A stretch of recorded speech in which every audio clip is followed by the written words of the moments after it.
You're listening to The Arms Room on the Vets on Media Network.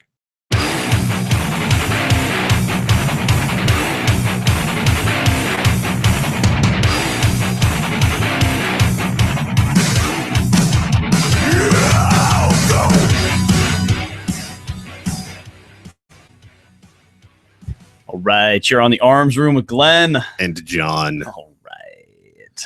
Hey, I was coming in here today. I saw Arizona State Credit Union, which is the bank I bank at, by the way, and I enjoy banking with them. They had a ton of American flags hanging up across all their windows because, of course, yesterday was Flag Day. Flag Day. Yeah, Dun, it's dun, dun. it's just nice to see businesses take it, anything seriously. True story. Yeah, it's great. They really went all out. They had a huge banner that said "Celebrate Freedom." A lot of cool stuff. So, glad to bank with them and glad that they support those freedom kinds of things. Awesome. All right, so we are in the Cowtown studio, brought to you by Cowtown Range. And, of course, this show brought to you by AR500 Armor. Make sure to check them out over at ar500armor.com. They do have our favorite micro carrier. Yes, they do. Is now going to be available in the 10x12. Yep. Which, I think that's not really a micro carrier as much as it is like a minimalist carrier. Yeah. But it is still the micro carrier design. I, of course, prefer the micro carrier being a small 8x10. But anyways, so the micro carrier design now available in a 10x12. It's usually the carrier we have up here on the table. So check it out if you haven't yet. This weekend. Yes. 240th. birthday of the United States Army. Kill yourself. Yeah. That's how dude, that's the difference between the Army and the Marine Corps. I had no idea. I know you don't care. The Army, you don't think the Army has any tradition or whatever. We've had this conversation before. Well, if they did, there would have been this thing called the Army Ball, where everybody in the Army and like all these units would get together and they'd go somewhere and have a big ball and get drunk and wear their dress uniforms and actually show some pride in their service. Watch your first sergeant embarrass himself. Yeah, exactly. But I've never in my life been invited to an Army ball. The Army already has balls. We don't have to have a big get together to celebrate. Damn. You've never been to a ball before? Nah, not the Army. We have an Army ball every Christmas. It's like a unit thing. It's a unit thing. It's an MP thing, bro. I guess. No, it's not an MP thing. It's a unit thing. Hey, just because you're feeling better this week doesn't mean I can't make you feel worse again. He's getting all sassy. Listen to him. He's obviously feeling better. He got Obviously. fire in his belly. All right. So Veterans Action Shooting Match last Monday. Was awesome. It went fantastically. Little overtime. Little overtime, but everyone got an opportunity to shoot. The 50. It's because we kept shooting target stands. The Mutant performed phenomenally. There's another flawlessly. We thought we were going to put 1,000 rounds through it. We ended up only putting about a little over 800 through it. Yeah, but that was in like a little over 2 hour time span. A little over 2 hour, and still no lubrication or no maintenance of any kind, and it still ran like a champ the entire time. So our test of the CMMG Mutant continues, and so far, so good. We'll be doing the accuracy test this week in low light, the third accuracy test, to see if we get the same results we did the first couple times. So we'll see what happens. We'll be doing that this week, so look for that video. Crazy Dallas shooting. Did you guys see that? Holy cow. Basically, Cuckoo for Cocoa Puffs dude goes down to the Dallas PD, and I'm going to butcher this story a little bit because I don't remember all the exact details, but essentially he ends up at the Dallas PD, tries to shoot up a bunch of cops, leaves a package nearby, and then he ends up like getting in a vehicle, or has this armored van with like gun portholes and all this kind of stuff. He drives over. They manage to chase him over to like the parking lot of a Jack in the Box or something like that, where they have a little mini gunfight. Eventually, a police sniper, shoots the vehicle's engine block with a 50 cal, so stops the thing. And then another sniper, or maybe the same guy, I'm not sure. Dude finally gets a clear shot through the windshield and center punches this dude through the windshield. Nice. So pretty crazy. But the crazy part, something you might be interested in, is they use the robot to go check out this package. They pick it up and it detonates. What? Yeah, it was I gotta look that up. Full of shrapnel, inducing pipe bombs. Oh. He had filled them full of screws and nails and all kinds of crazy stuff, and actually did some structural damage. Of course, they'd cleared the area beforehand. But he was all pissed off. I guess he was involved in some kind of custody battle or something like that. He blamed the cops for taking his kids away or something like that. And obviously the guy was not firing on all cylinders. And so the good news is, with all the rounds he expended, he did not kill any cops. And he is now a dead bad guy. So we don't have to worry about him in the justice system, or like, you know, a whole bunch of morons online rallying to his cause, you know, free crazy guy or anything like that. He's dead, just like bad guys should be. So problem solved, problem staying solved. Yes. America. What else? I went and saw Jurassic World. How was that? Well, so brace yourself. But the dinosaurs get loose, right? No. And then they eat people. No. It's shocking. It didn't happen in the first three. Oh wait, yeah, it did. Wait, yeah, it did. So basically, it was a pretty good movie. I actually enjoyed it. You know, the thing about movies is, people go into movies. I go to movies to be entertained. Yes. I don't go to movies to like get a life lesson. I don't go to movies to see reality. People are like, it's so unrealistic. Yeah, it wasn't real. It's a movie, dude. I was talking to somebody. If it was real, you wouldn't pay $9 to get in to see it. Exactly. I'm like, whatever. I will say we went and saw it in 3D, and it was not worth it to go see it in 3D, because I've been to other 3D movies where they have like good 3D effects. This one had almost no 3D effects to it. It was mostly just kind of like a little depth and a little bit of texture, but not really anything where like no dinosaurs trying to bite your face off. Yeah, it's kind of what I wanted, but it was a good movie. You know, I'm still kind of a kid, so I still like dinosaurs. And I love the Jurassic Park series because I like dinosaurs, as mentioned previously. And so it was good. It was cool. It had a decent storyline. You pretty much figured out what was going to happen pretty quickly on. But, you know, the action was good. The dinos were good. They had some new twists to it. The velociraptors, like, work with the people. And it's kind of cool. Like pets. Not really. They're still pretty dangerous. But it was an interesting flick. You know, you go see it if you haven't. And I saw Tomorrowland as well. And that was a good movie. I liked it. Did have a message that wasn't a cram it down your throat message, but was a good message to people, which was basically get off your ass and do something useful in the world. Otherwise, you are just another in the way person. So it was really great. It had a good message. I enjoyed the movie. I'll have to go see that one. Yeah. I say they were both worth the money to go see. Yeah, when I saw it, there was an issue with the theater, so I missed the last like 10 minutes of the movie. So I have no idea how it ends, but I know everything that leads up to how it ends. Oh no! Oh, so bummer. Sad. So how about you, John? What have you been up to since the last show, man? Let's see. Screwed up my back. Went to a kid's birthday party. Played on water slide like a 5-year-old child. Excellent. Well done. That's pretty much it. Spent 4 days hobbling around my house trying to figure out how to walk with back problems. Yeah. Nothing exciting. No, nothing at all. Filling orders. That's a good thing. Yeah. Always a good thing. I spent 4 days last week and kind of into the weekend a little bit on this wilderness trek with my wife, and I had a great time. Yeah. Yeah. It was the first time I've spent that much time in the outdoors with my wife, since before we had babies. Yeah. Yeah. They do that to you. It was a lot of fun. I had a great time. Had great weather, a little bit of rain, but the weather, we were up by Williams. The weather was beautiful. It was very great and awesome. You know, if you don't get outside in the outdoors and camp, you need to. It's so refreshing to your mind and your body and your soul. I mean, it's just so refreshing. So get out and do it. Get off the couch. Get outside. Do fun things. All right. So today on the show, we have a guest from Gunslinger Tactical, Alan. Alan, how you doing? I'm wonderful. Thank you for having me. So let's start off with just finding out a little bit about Gunslinger Tactical. Like what is Gunslinger Tactical? Why that name? And what exactly do you do? We make holsters and tactical gear. Started out probably 12 years ago making slings, nylon gear. Been doing kydex for a while, probably late 90s or so. I came up with the name Gunslinger because I'm in Arizona. You've got all these other different Kydex companies out there that have so many different weird names that don't even involve gun issues, you know. Mhm. I thought Gunslinger, that's kind of cool. So, And how long have you been Gunslinger Tactical? Like, how long is that? Has that always been from the beginning, or is that a recent development? no, officially about 2.5 years. We've been doing 2.5 years. We've been steady busy for 2.5 years.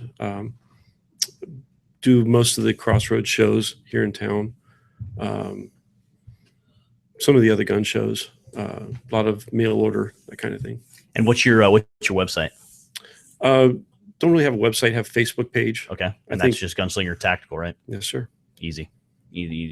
So if someone did want to get a hold of you, because I mean, we're going to talk about a lot of holster things today, and if someone's like, "Oh, hey, that sounds like a guy I want to order a holster from," like, how would they do that? Best way is just call me. And your number is 480-233-9275. right on. We'll put that on our follow-up Facebook posts for the show as well, so that people know how to get a hold of you. And if you've looked at any of the posts we've had leading up to the show, we've linked to Gunslinger Tactical's Facebook page as well. So go make sure you check that out. So one of the things we wanted to kind of talk about today was like ridiculous holster setups.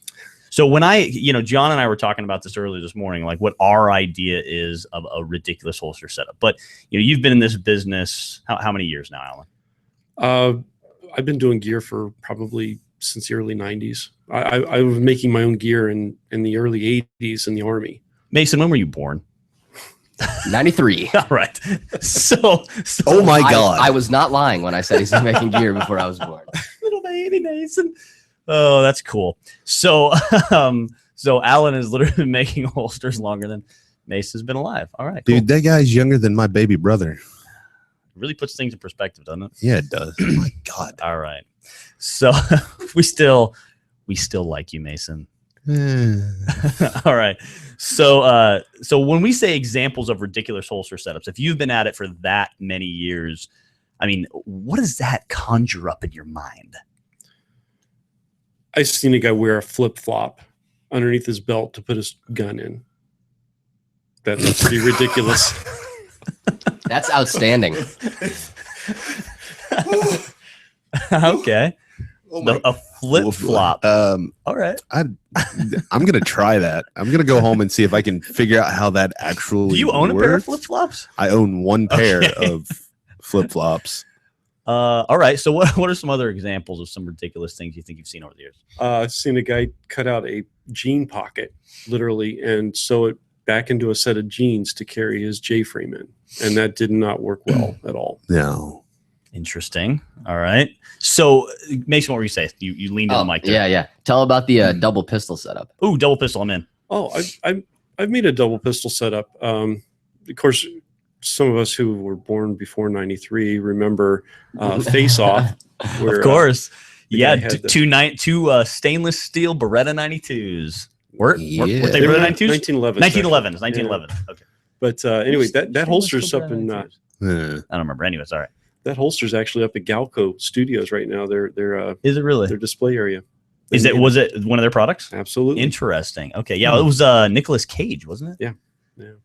So I made something similar like that for a guy for a dual 19 setup. That and he wears that every now and then. It's just ridiculous, but it's pretty cool. Yeah. well, there's Interesting. another company that makes a holster. I think they called it the New York Reload, where it's two whatever guns you want mounted in the small of your back. So I would wear them both on my left side, or wear one on my right side, or wear one on your right side and then wear one cross draw left side. That would be a ridiculous holster setup. I'd wear it double appendix carry, bro. Double appendix, akimbo. So when I think ridiculous holster setups, like my idea is, and I'm not going to use a specific example like a flip flop, which is pretty fantastic, but my idea is just like when people buy a $400, $500, $600, $700 gun, what, you know, $200 or $300 gun, and they spend $10 on a holster. That to me is a ridiculous holster setup. Like you see them, they're the nylon with the little The Uncle Mike's. Velcro strap. They're Walmart specials. yeah, Yeah. usually they're like the Black Hawk knockoffs that Walmart carries, or they have like the little extra magazine pouch in the front They usually have a metal belt clip, and they're so often attached to the pocket of a pair of pants. Yeah, the front pocket. It's like, why wouldn't you even put them on the belt? Like, that is a holster. Put it on your belt it's a crappy holster. At least put it on your crappy belt, as opposed to taking your crappy holster, putting it on the crappy pocket of your crappy pants. Don't do that. So that's like crappy. That's pretty crappy.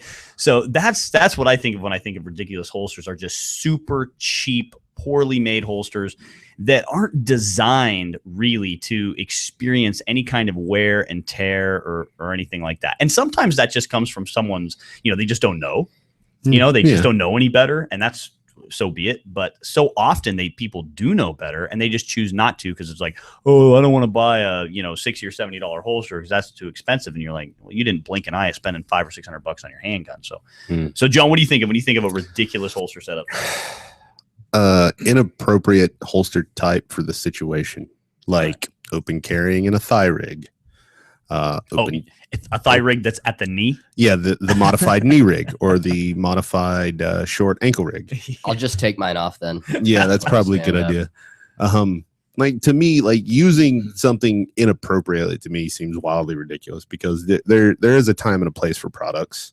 There's a time and a place for, say, a shoulder holster. When someone's open carrying a shoulder holster, that's something that bothers me. Yeah, but to each their own, man. So to me, that's what I see as ridiculous, or just like some stupid, overbuilt, overpriced contraption that they've made themselves or bastardized out of like 3 or 4 different things that sort of works but doesn't really work.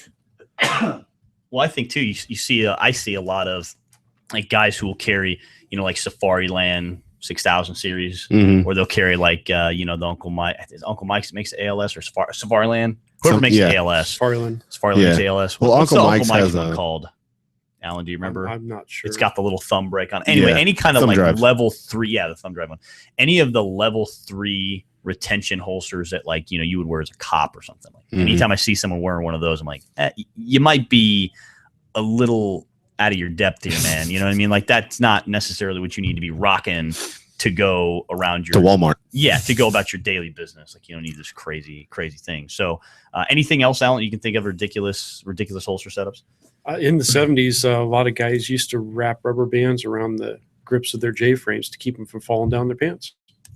A Mexican carry was kind of, I mean, is there a more official term? I always referred to it as Mexican carry. Is there a more official term? Not that I've heard. And, that was a pretty popular thing in the 70s, wasn't it? It was. Appendix carry in general was pretty popular in the 70s. Right. Which always cracks me up when people now are like, appendix carry, it's the new thing. And you're like, dude, everything that is old will be new again at some point in time, etc. Appendix carry is one of those things. Very popular in the 70s, went away, came back. Now everyone, is like, oh my gosh, appendix carry. It's whatever the latest and greatest tactical instructor started teaching it. They're like, they're the father of appendix carry. And you're like, no, they're not. People were doing some poor schmo from like undercover narc squad in the 70s in like New York or Chicago is like, I have a tiny gun. I don't have a holster and I'm undercover. We're going to put this thing where I can easily get to it. Oh, I know, in my waistband in the front of my body. So appendix carry with like rubber bands wrapped around the grip so it wouldn't fall out or fall down the pants, basically. All right. A lot of the guys in like the undercover guys back in the 70s, they would carry a gun in their crotch area because you wouldn't search that area too much. So that was a big thing. That's an interesting draw technique. Someone shoves their hand down the front of your pants. What are you doing? Oh, it's just a gun. Okay. Oh, Lord. What I heard was that you just ease into it. You like itch yourself a little bit and you kind of, get them used to the idea where you're, it's like, hey, it's not weird that you're standing there with your hand in your crotch. Right. So, yeah. Hey, I got a real bad itch here, and that's what you do. You ease into it. Just become that guy that's always got his hand on him. So then they never suspect it. Exactly. It just becomes natural. Ease into it. That's, I've heard that said before. Ease into it. Easy. All right. So let's keep it PG. So before we go on to our break, I want to start this conversation. I know that this discussion is going to go on until after our first break, and this is something we've talked about on the show before several times. And it's why a good holster is so important and what constitutes a good holster. I mean, our students ask us from independence training, our students ask us all the time, what is a good holster for my gun? And I typically push people towards Kydex because I like Kydex. I like a holster that is made specifically for my firearm. That way we don't have any of this universal stuff. I don't like a holster that has any kind of belt straps or clips. I don't want any crazy retention device. I'm not a cop. Someone is not going to be targeting me to fight me for my gun typically. You know, it's not something I, that I'm worried about my holster being able to retain it. But I always tell people that a good holster has to be three things, and John, of course, heard me say this a lot, but a good holster has to be three things. It has to be comfortable or you won't carry it. It's got to be secure.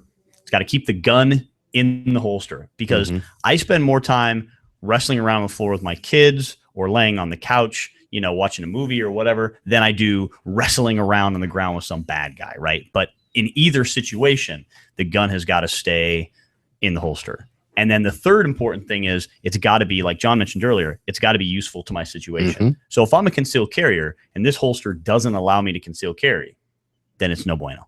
So it's got to be comfortable, it's got to be secure, and it's got another thing to the secure. It not only has to keep the gun secure, but it has to stay. The holster itself has to stay secure on your body. Absolutely. Whatever position you're carrying in, however you carry that holster needs to stay where you put it, so that if you do need it, you know where it's at, and it's always going to be in that same spot. It's not shifting around. It's not slipping and sliding and shifting in and up from appendix all the way to small of your back. So that's my idea of what a good holster is. I mean, when you think of a good holster, Alan, what do you think? Well, that's exactly the whole issue, keeping the gun secure on your body so it's there when you need it exactly where you want it. You don't want it moving around. Muscle memory is a big thing. It needs to be secure. Keep the weapon in place so it won't slide out. Needs to keep it from going bang.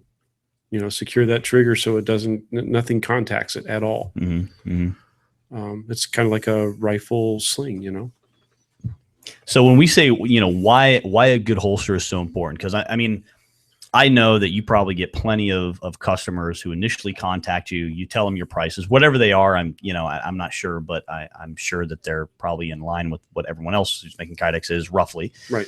And so that's not a cheap investment necessarily. To me, it's a good investment, but it's not like, super cheap. What's so many people are used to seeing a holster. People think holster, they think, oh, it's gonna be like $20 or less, $20, $30. Yeah, maybe less.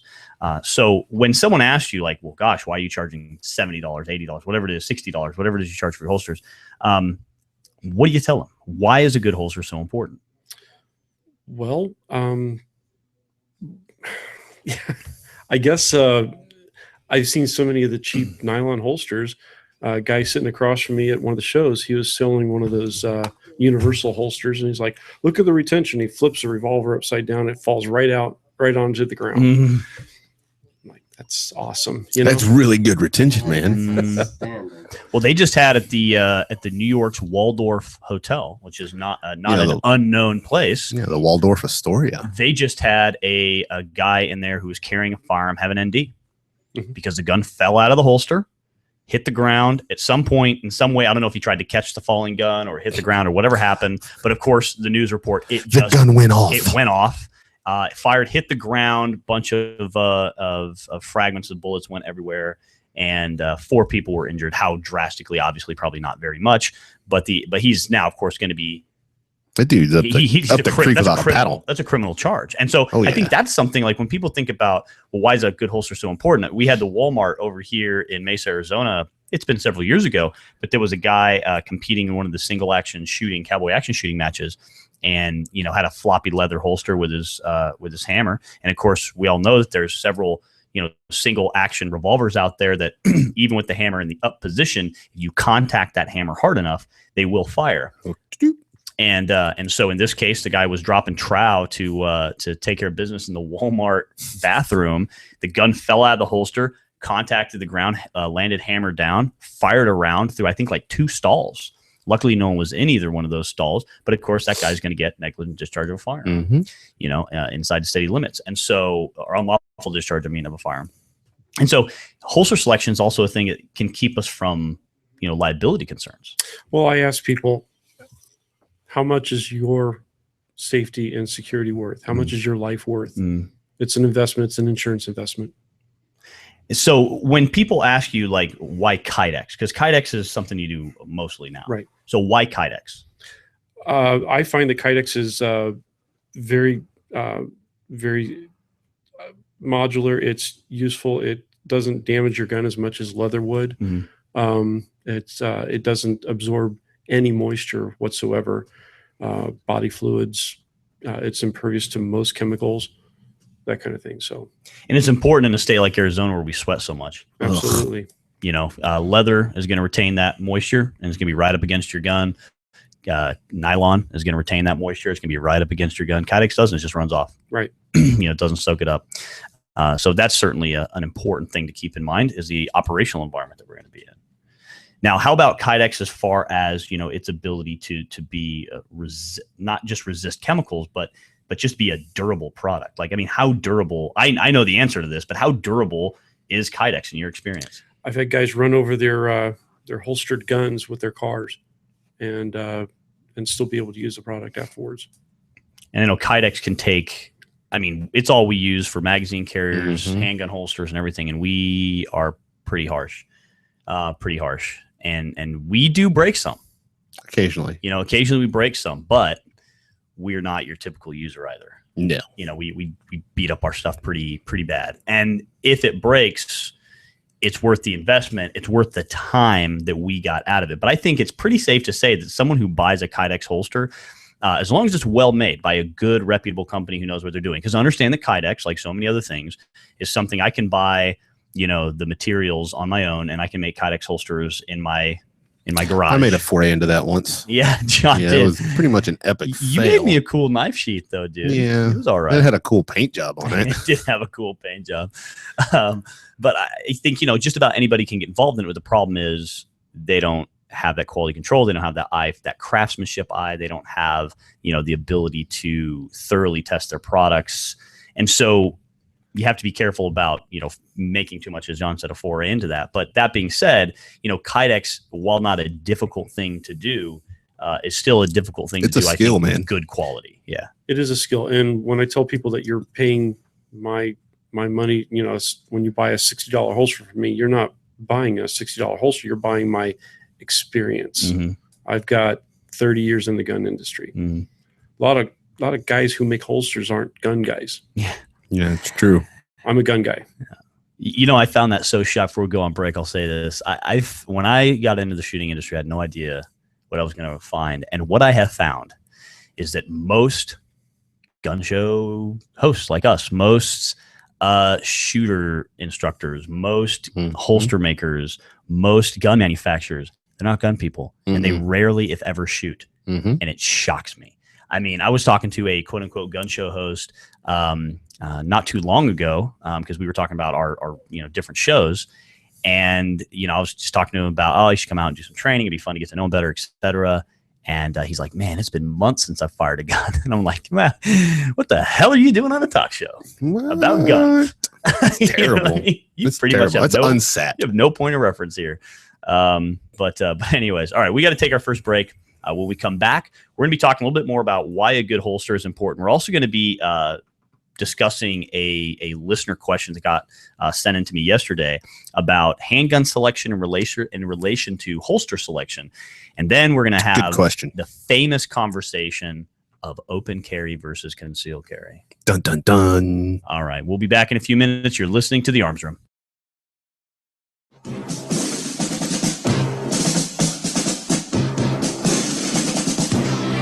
Everyone's going to need an attorney at some point in their life. I'm no different.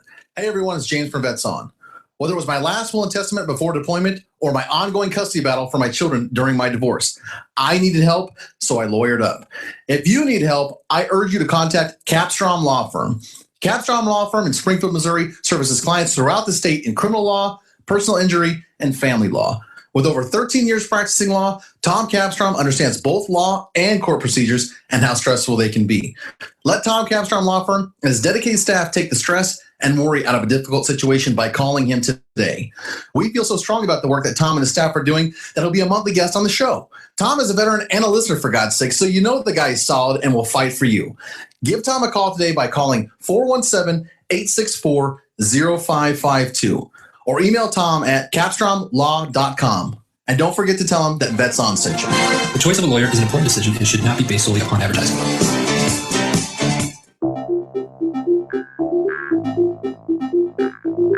If you or someone you know is looking for a new job or career, you need to visit the pros. National Career Fairs at ncfairs.com. National Career Fairs hosts over 300 career fairs a year nationwide. The events are free and give you the perfect chance to meet some of the top employers in your area face-to-face. To find the nearest career fair to you, visit ncfairs.com. Again, that's ncfairs.com. What are you waiting for?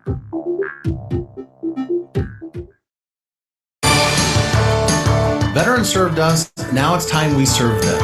As a veteran of Afghanistan and Iraq, as well as a current military member deployed abroad, I would like to take a minute of your time to tell you about Patriot Hills of New York. Patriot Hills of New York is a nonprofit organization providing support to veterans and their families. They partner veterans in need with over 65 health and wellness organizations, community groups, as well as philanthropic foundations providing no or low-cost services. They've helped over 400 veterans through confidential referral services, assistance with veterans issues, employment placement, as well as educational opportunities. If you need assistance or just want to help veterans by donating your time or services, contact them at info@patriothills.org. Again, that's info@patriothills.org. Visit patriothillsofnewyork.com for more information about their services or how you can donate. Our veterans deserve no less. We can give it to them, and you can help.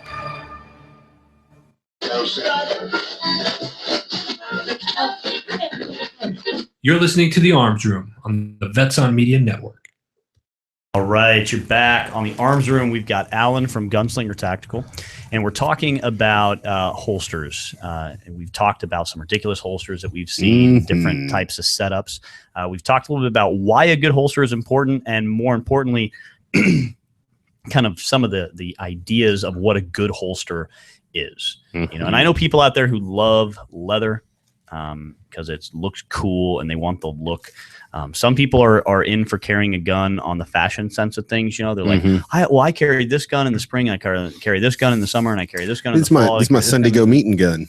I know people, I mean, and there's even well-known, very, very well-known shooters who, you know, are on social media and everything who are posting, oh, this is the gun I'm carrying today, and oh, tomorrow I'm going to carry this, and today I'm carrying this, and blah, blah, blah. And it's like, that's really cool. It's obviously, we're obviously not firing on the same, you know, wavelength, because for them, they're after this whole thing for, hey, cool, look at the stuff I carry. This is like a fashion statement for them, or it's like a Second Amendment statement or whatever.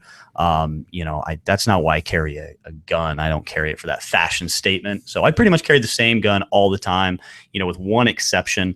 When I'm in a shirt and tie, I carry a different gun with a different holster setup. But I basically have two holsters and two guns that I carry. One of them gets carried 95% of the time. The other one's carried very minimally, usually when I'm in shirt and tie, or sometimes I'll wear it, you know, like when I'm mountain biking or jogging or something like that. I'll wear that same rig because it's really easy to wear. Well, it's also hard to run or jog in a pair of track pants with a full-size gun. With a full-size gun and a belt and everything to hold it in place. No. So, yeah, you know, I have a subcompact 9 that I carry around in those situations. But other than that, you know, it's pretty much the same full-size 9 I've been carrying for the last 6 years or whatever, you know. And so for me, equipment familiarity is something you touched on earlier that I think is really, really important to mention here as well. And it's, you know, when you're looking at a holster, I don't want to have 6 different holsters. Right. Muscle memory is a real important issue. You want to go back. You're going to fall back to your training when you get into a stressful situation. I've been in stressful situations. I'm former military, former law enforcement. Did security work, and you're going to fall back to your training, and being able to go right to where that gun is, where you carry it all the time, is going to be second nature. We were actually in a training class, John and I were as instructors, when I had an experience with muscle memory that really kind of shocked me. You know, carrying for so many years in my, you know, traditional 3:34 o'clock position, and we were teaching a pre-deployment class. And normally when we train with law enforcement or military, I'll go ahead and kit up, you know, just like they are, because I want to show them how to use their equipment. In order to do that, I have to be wearing my own. And so I'll go ahead and, you know, I'll throw on my drop set, and I'll throw on, like, you know, my plate carrier and stuff like that. and we were doing a very quick exercise where the response time was needed to be very quick. And, I have my gun on my drop leg, and, I'm trying to demonstrate. And what do? Hand goes straight down to my waistband, and I'm like, and it was just a fraction of a second, but there was a slight, interior panic. This is my God, where's my gun? Where's my gun? Where's my gun? It was a few years ago, but it was like, there was a slight panic of like, I put my hand down on my waistband. I'm like, oh, where's my gun? Oh yeah, it's a little bit lower. And it was easy for me to get it out of that thigh rig and get up and make the demonstration work. And unless someone was really paying attention, they probably didn't see it. I obviously didn't catch that, or I would have remembered that. But to me, it felt like seconds had passed from the time that I reached down to grab my gun, realized it wasn't there, and had to move down to the other position. So, it definitely is important to be very, very familiar with your equipment. And, if you've got all these different holsters for all these different occasions, it's probably not going to work out. I basically have one gun with 3 holsters. Yeah. Because I have an on waistband with a flashlight and an on waistband without a flashlight. Yeah. And then my appendix. So it's really, really important, to keep on par with, with your training, one piece of equipment, a good piece of equipment. So I want to talk a little bit about this listener question that got sent in, and I want to talk about the holster that's on your chest because it's pretty unique, and then some of the other holsters you brought in. So let's talk about holster selection, or really more handgun selection, in relation to holster availability. Ooh. Because if I come to you, Alan, and I say I've got a Glock 19, a G19, how is there a difference in time or even cost that it's going to take if I ask for a G19 holster versus, I don't know, some crazy, what's a crazy kind of off the wall gun, a Jericho 9mm? Jericho Baby Eagle. I mean, is there gonna be a production time difference there? Not really. Not for you. I do a lot of custom work. It takes me about 2 hours to knock a holster out for you, unless it's something really involved.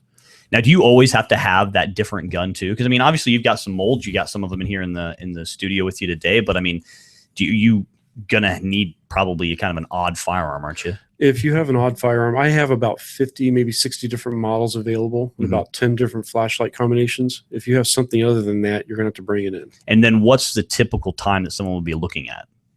About 2 hours. So I would only need to give you my gun for 2 hours. Absolutely. Okay. But I mean, like, do you have a backlog of work? I do. So that's what I'm saying. Like if I said, okay, I want a holster for my Jericho 9mm, what would that take? I mean, I would have to bring it to you, ship it to you. I'd have to get it to you somehow, right? I do mostly local stuff. Okay. So if I do mail order, usually I'll either have it on stock or I'll have a friend who's got one. Okay. If it's something really unique, like a 458 shoot straight or something, right? You got to schedule with me. Bring it by. We'll set a time up. You can come by. I'll knock it out. Okay. Interesting. All right. Neat. Cool. That's good. Now, for other custom options, you mentioned you got like 10 light combinations. Absolutely. Which is good. So when you're looking at handgun selection and holster availability, that's another thing to keep in mind, is that even if I was going to go with Kydex, if I said I'm going to buy a handgun and then I'm going to go straight to Alan over at Gunslinger Tactical, I'm going to have him make me a holster, I have to keep that in mind. Like if I'm buying a Glock 19, I can just call you up and say, I need a Glock 19 holster. I want it in this color, et cetera, et cetera. But if it's going to be, I need something for my Baby Eagle, 9mm, then I've got to arrange that with you. And that is obviously something that's going to take a little bit extra away from my time. And that's if we're not going with Kydex. And certainly, for those of you all over the world who are listening to our show, obviously you may not necessarily choose Gunslinger Tactical. So if you're going with someone else who might be a local maker, you're going with a large company, there's a chance if you're buying some really off-the-wall gun. And not even an off-the-wall gun. Like, let's take Taurus, for example. Okay, a non-popular gun. Yeah, a non-standard. Like I have that I used for a rental gun for a long time. I have a Taurus 24/7 Gen 2. It's a fantastic pistol. Very, very few people make a holster for it. Very few people. And it was a pain in the rear end until I finally hooked up with a guy and he was able to make me a custom one for it. So you really have to think about that. Like, okay, I'm going to buy this gun. And one of the more popular holsters that you see in a lot of people is the Black Hawk Serpas. Those super popular holsters for people. And they make that for a large variety of guns. but they never made one for that. And people would say, oh, well, you could use the one from an XD, or you could use the one for this, or the, whatever will fit that. Well, it wouldn't fit that. It kind of fit that, but not very well. So you really have to look at, once you've decided on your gun, look at what holsters are available for that specific gun before you even buy it. Yeah, before you even buy your gun, let's sit down and think about this beforehand. So, because there's, the second part of this question is, what are options for people who don't want to wait for custom holsters?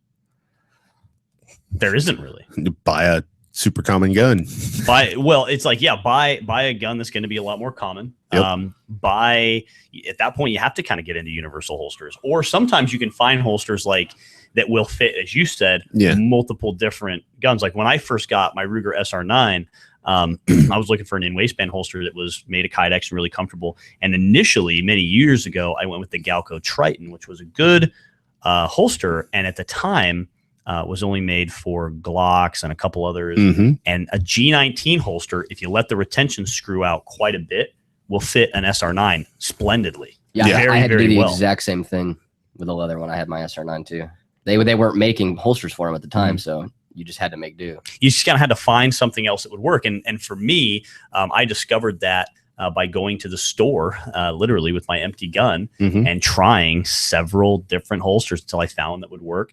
Other times I've had guns that have been kind of, off the wall, and a little bit of internet research, Google it. Hey, does anyone else have this gun? Get on some of the gun forums. I'm a big fan of AR15.com because it's such a huge forum. Yeah, I know there's a lot of dumbasses on there, but it's a huge forum. There's lots and lots and lots of information on it.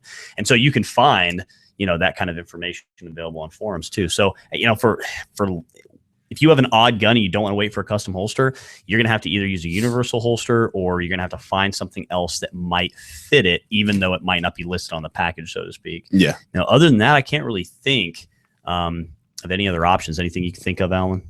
Not really. One thing about using a universal or a holster that's not made for that, you're going to get some wear. You're going to get a lot of wear. I had I bought one of the first FNP 45 Tacticals that came out. I paid a lot of money for it. When I walked out the door, I was $1,400 lighter.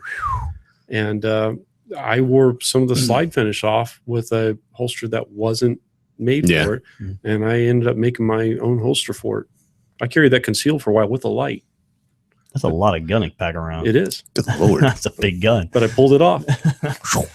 So to kind of, wrap up this conversation about good holsters and why good holsters are important. We have, our friend Jason from TCB Holsters, who you've met. I have.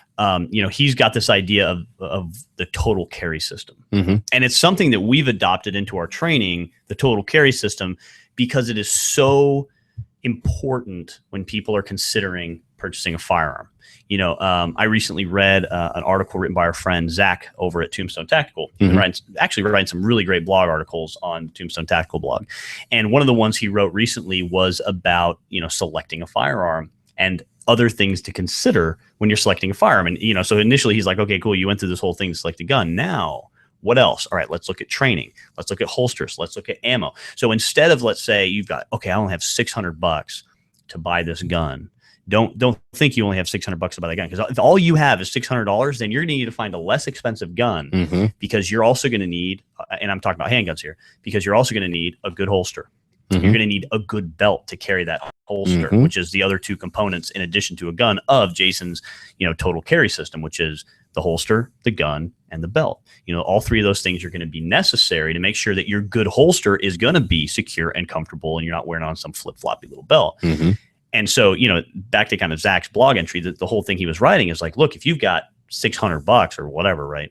And he didn't use this example specifically, but this is basically what he was saying is, don't think you're going to buy a $600 gun. Buy a $300 gun, because it would be better for you to then, spend the other $300 on maybe a training class, some ammo, a good holster. There's going to be some other things. You mentioned lights. I'm a couple of spare magazines, extra magazines. I mean, buying your first handgun or buying a new handgun that you don't already have accessories and things for really isn't just about buying the gun.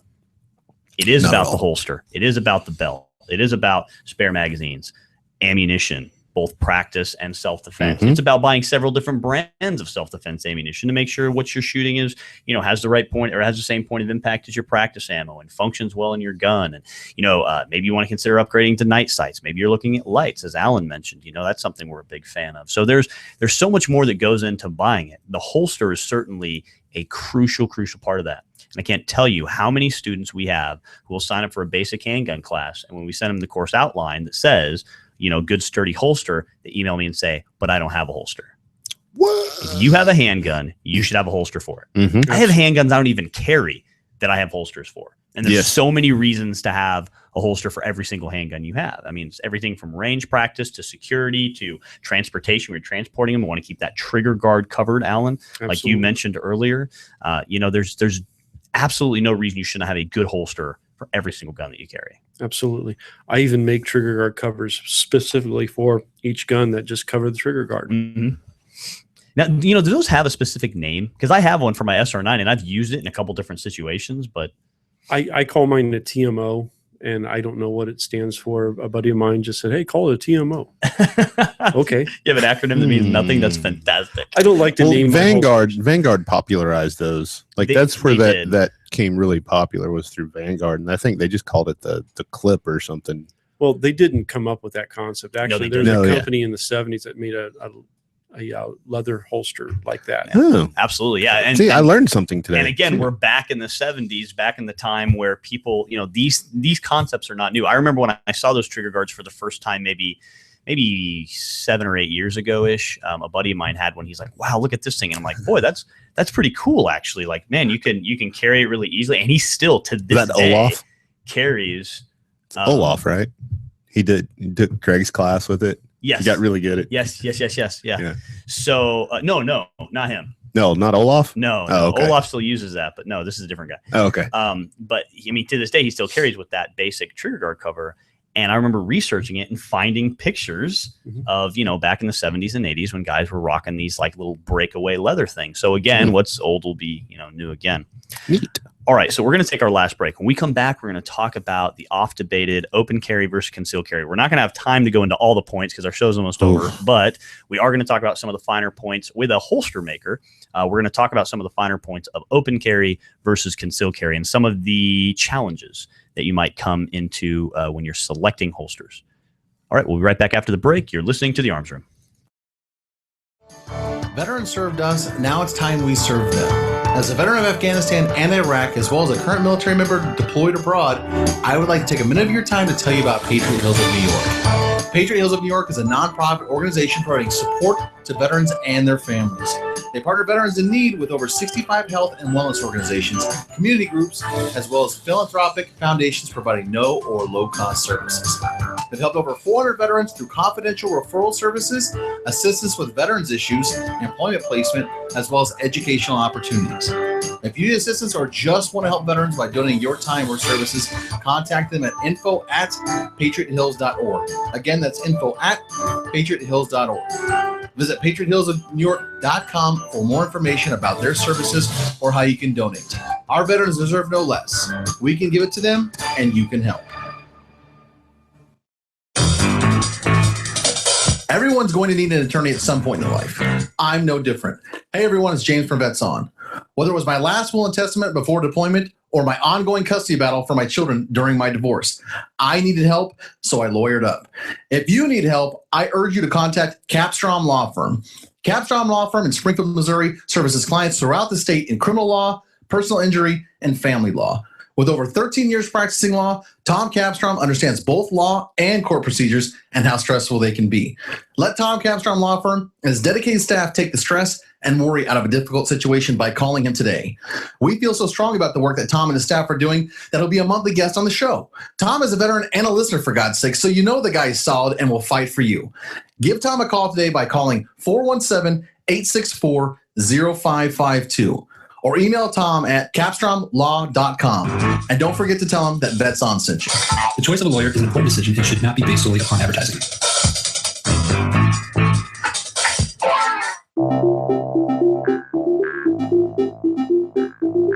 If you or someone you know is looking for a new job or career, you need to visit the pros. National Career Fairs at ncfairs.com. National Career Fairs hosts over 300 career fairs a year nationwide. The events are free and give you the perfect chance to meet some of the top employers in your area face to face. To find the nearest career fair to you, visit ncfairs.com. Again, that's ncfairs.com. What are you waiting for?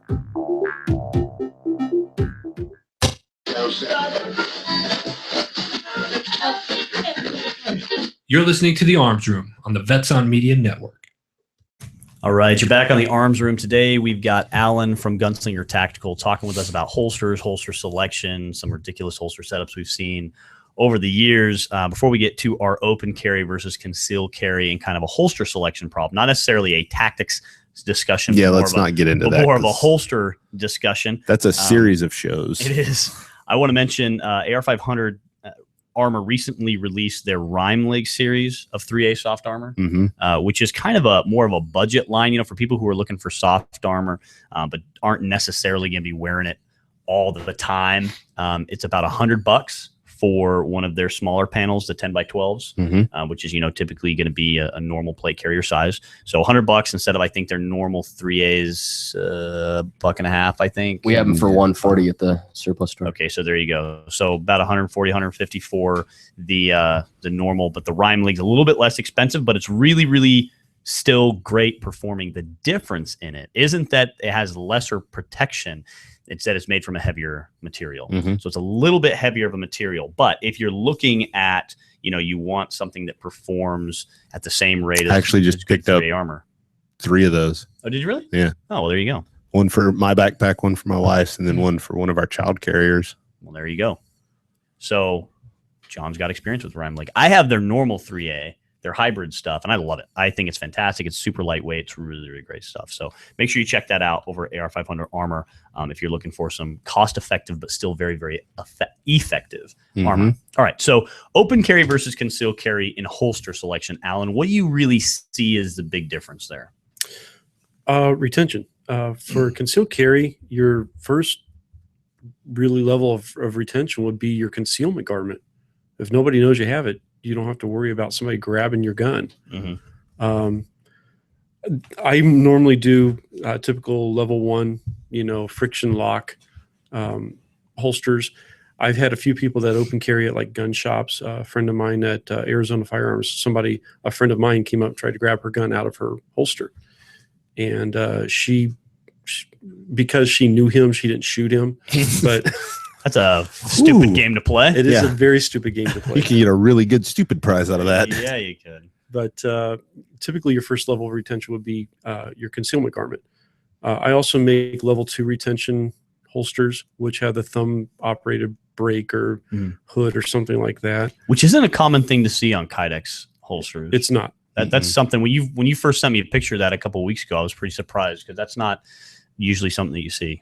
And I do them for concealed carry. You know, some people want that extra level of protection. If you're working security, I've worked in armed security in a plainclothes detail before. Carried a nice leather popular holster maker, had to chase a guy and ended up having to go back and get my gun because it came out. That was pretty embarrassing. Yeah, I bet. You know how many times we've seen that in class though? Absolutely. Oh yeah. When people, especially in carbine classes, it seems because we're running more in carbine classes than we do in handgun classes, and we see guns come out of holsters. I mean, regularly enough that it's concerning. Yeah. Right. You know, and these aren't just like, people I might go, it was probably some crappy nylon holster. Like, no, it was a well-made, popular holster brand. It just isn't actually any retention there. Yep. I make my holsters so that you can actually feel the physical click. It clicks in. You know it's locked in there.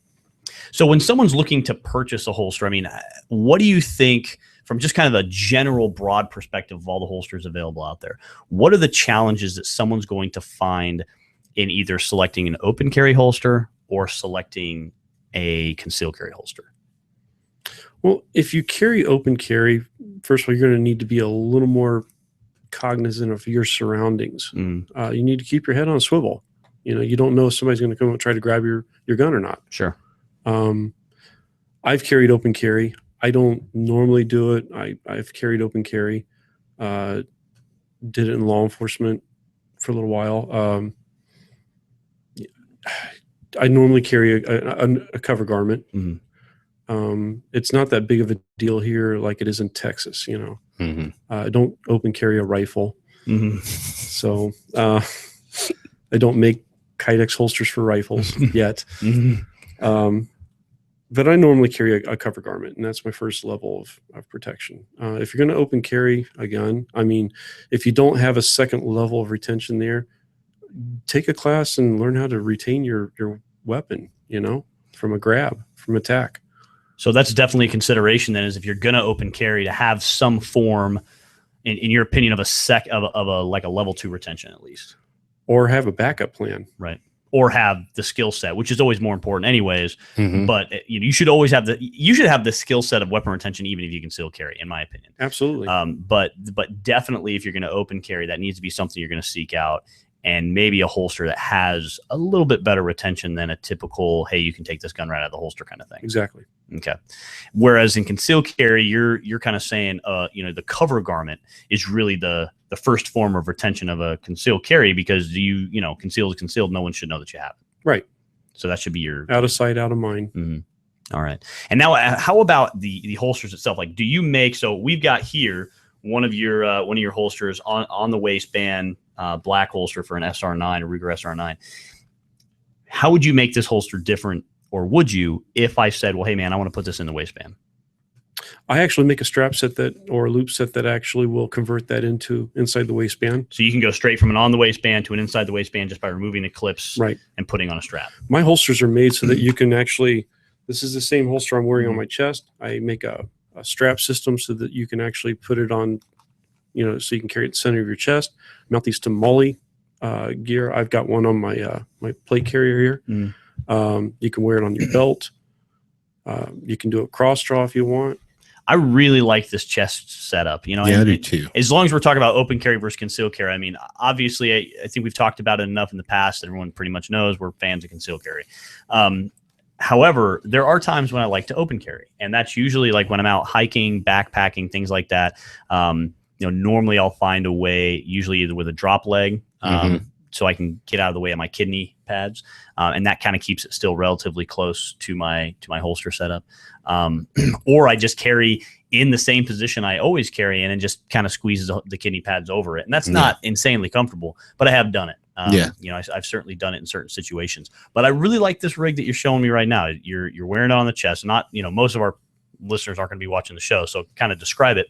Since they'll just be listening, it's basically when your normal on the waistband holsters, or one of your normal holster designs, I should say, with a system that takes a buckle around your chest, and then a system that takes it over your shoulder and attaches to the back. Obviously, it's a super updated version of the officer's holster system that everybody's used to in the military. It's just hey, this is how this works with the new stuff that's available today. It's not crappy leather with a stupid pinhole push button whatever freaking releases on it. So I put side release buckles on 3 contacts so you can get out of this thing if you need to in an emergency, which sometimes happens. Well, I like the fact that you can get out of it quickly. I also like the fact that it keeps it up front and high enough to where it's going to be out of the way of any other gear. So in reality, I could take this rig, I could put it on and I could still wear my backpack over it, still wear a ruck over it. I could take something like that. I could put it over a slick carrier. Even most of my carriers, I don't keep anything up top. I've just got the mag pouches down underneath because I prefer to run really lightweight. And even something like that, adjusted properly, I could throw over one of my carriers, if I wanted to move my handgun to a secondary location. So I really like that setup. It's also quick on, quick off. I sold one of these to a guy who lives in a foreign country, and he wanted something that he could keep on his bedstand, grab it, throw it on, and go investigate a bump in the night. See, that's another reason. I didn't even think about that. If you got something like that, a light mounted, with a light mounted holster for your gun, you can keep that next to your bed. And then, if you need to take the gun out of the holster before you put it on, great. But if not, you can take something like that and throw it on. Because that's kind of something we've always bemoaned about, there's no real efficient way to do that. I want to be in my underwear, dude. Yep.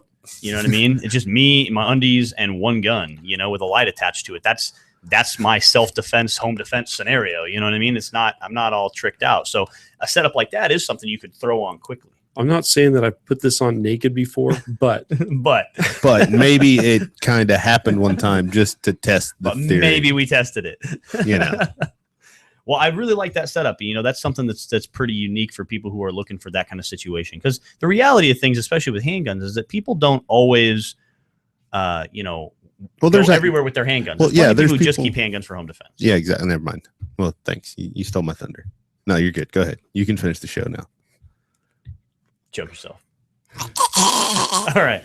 So anything else that you kind of think of as we wrap things up here? We're pretty much out of time, but anything else you can think of concealed carry versus open carry holster selection that people need to be looking for? Just carry something that's going to be comfortable for you. You know, Colonel Cooper said that carrying a gun shouldn't necessarily be comfortable, but comforting. Carry a reload. I have a buddy of mine who's a former Marine, and he says he doesn't carry a magazine because 90% of all weapons malfunctions are magazine related. So he doesn't carry one to eliminate that possibility. And only a Marine would think about that. That seems very backwards. Does seem like Marine logic. That's some really backwards logic. Why should you carry reloads? That is another show. Yeah, that's another series of because shows. I have like 7 reasons that I carry a backup magazine, and the last one is to put more bullets in the gun. Yep. So there's a whole other maybe we'll have to cover that in a different show. Maybe we'll cover that next week. But anyways, any other kind of parting words on holster selection, anything like that? A gun you carry is way better than a gun that you leave at home because it's too hard to carry. Very well said. If people want to get in touch with you, Gunslinger Tactical on Facebook. And it's, I noticed there's 2 Gunslinger Tacticals. So make sure you go to the Gunslinger Tactical LLC, which is what it says on Facebook. Because there's some other Gunslinger Tactical is something different. I noticed. If you go to the one that's got a girl pointing an MP5 at your face, you're there. You're at the right one. That's the right one. Cool. That's the right one. And your phone number again, Alan? 480-233-9275. Perfect. All right. Thanks, Alan, for coming on the show. Really appreciate it, man. Thank you for having me. All right. So next week. Yes. Next week. And I think I don't read the calendar, right? I know you don't. John calls me. Sometimes we get into the studio and John's like, what are we talking about today? Or sometimes, and then he always gives me crap for never letting him talk. I wonder why that is. All right. I still like you, John. That's also a whole different show. That is a whole different show. The dynamics of John and Glenn's relationship over the last... They're totally platonic relationships. Over the last... Hetero life partners. Hetero life partners. Over the last, what's it been, 3 years? 4 and 4, change, oh my bro. gosh, it's 4 years now. All right. So, yeah, that's a whole other show. So, next week's show. All right. And I think the reloads will fit in here. All right. We're going to be taking a look at the term average engagement. Oh, Lord. Which is part of something that Alan just mentioned, and the term standard response. And we're Lord. We're going to be taking a look at those two concepts. And I'm going to kind of give, in the beginning of the show, I'm going to kind of give the briefing that I give to our students that makes them think that they're about to waste their money. Yep. I love this. I love it. So any of our students who are listening, who have heard this, been to one of our defensive level classes and have heard the "Why are you here?" speech, is you're gonna hear it again next week. So that's what we're gonna be talking about next week. Any parting words on you from you, John, about holster selection, anything like that? No, buy a holster. That's it. Buy a good quality holster from a good quality manufacturer that's gonna fit your gun and you're gonna carry it. Like that. That's it. It's that simple. This is not complicated. This is literally a game of checkers and not a game of chess. Buy a good holster. Comfortable. You'll wear it. It will be more comfortable. It'll be easier to carry your gun. Buy a good holster. Check out Gunslinger Tactical.